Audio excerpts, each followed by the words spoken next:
apparition. Deuxième point, il y a méditation, l'impossible devient possible. Troisième point, les racheter par le sang de l'agneau. Nous sommes les rachetés par le sang ou bien avec le sang de l'agneau Jésus-Christ. La paix du Christ. Amen. L'évangile d'aujourd'hui raconte comment Jésus est apparu à ses disciples à Emmaüs après qu'ils eurent perdu la foi en lui comme Messie à cause du scandale de la croix. Évangile ezolakisa biso ndenge boni Yesu Kristu abimeli badisciple oyo bazalaki kokende Emmaüs, badisciple oyo bazalaki déçus parce qu'ils étaient à Jérusalem avec Jésus, croyant que Jésus akozala mokonzi lokola bakonzi oyo ase yango wana bango bakozwa baministère, bakozwa bapremier ministre, badepute, bagouverneur et tout.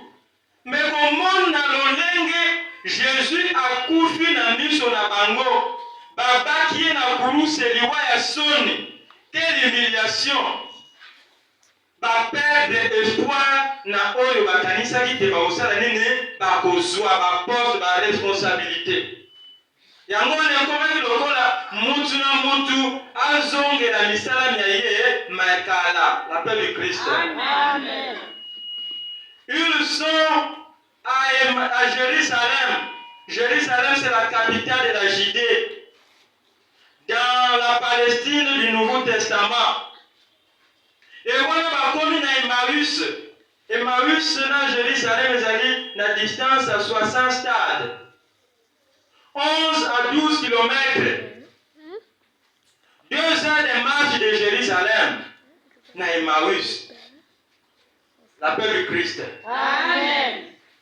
Na kati ya premier point na biso tolobi bongo les apparitions, nous allons voir point mokie point A où ezali de la déception à la satisfaction, du désespoir à l'espoir, de la tristesse à la joie. Pourquoi? Parce que ces disciples d'Emmaüs, ils étaient déçus, ils étaient tristes. Nanzela bazonyonga, bazotambola ntango mosusu batie mwa depa bavambi mon cher tosala il faut choix, ifana ozala biso tokende soki wapi tolandi mutu oyo tala ndenge asuki akomi kutu na kuruse tala biso ndenge tosamwe. Ntango mosusu baoloba wana baotala mipanzi parceke ya riske baya kokanga bango mpe lisusu déçu. La paix du Christ. Amen. La paix du Christ. La paix du Christ. Ils étaient dessus parce que bayebaki te avenir na bango soki kozala ndenge nini. Ma ntango bazotonga Jésus na masolo na bango, Jésus mpe abimeli bango, atuni bango bozosolola nini. Balobi na tu es le seul à ignorer ce qui se passe ce jour-ci. Likambo nini? Yo ebite mutu moko boye kombo na yo bazolobela makambo ya nsekwa na Jésus alors que c'était lui-même.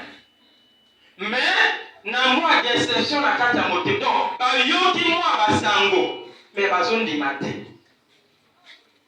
Nde yango wana Jésus abandi kolimbolela bango les Écritures. Depuis l'Ancien Testament, depuis la loi et les prophètes, parce qu'on comprend le kakate. Baye na babiki eux bazalaki komona Jésus quand il était avec eux, makambo ya azalaki kosala.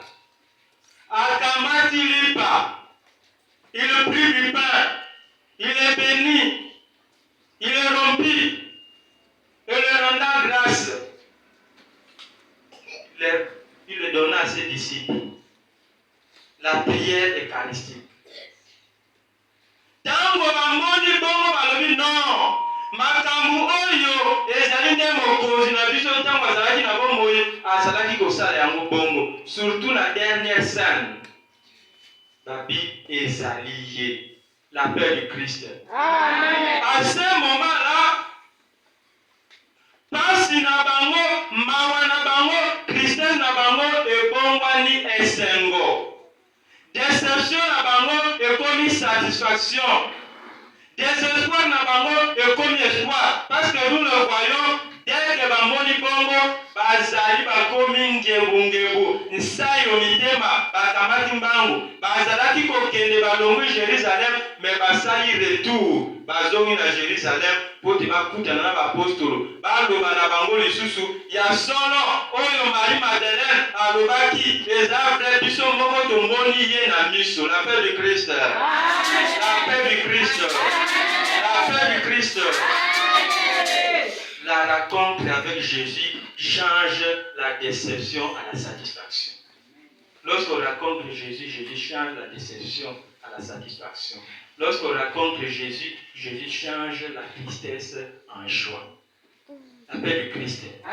Bango bazalaki kokende na mawa, mais bazongi Jérusalem de sengo. La paix du Christ. Amen. Awa oyaki, point B, c'est-à-dire la présence du ressuscité à travers la Sainte Messe, la Sainte Eucharistie. Parce que va reconnaître dans la fraction du pain, c'est-à-dire le moya missa.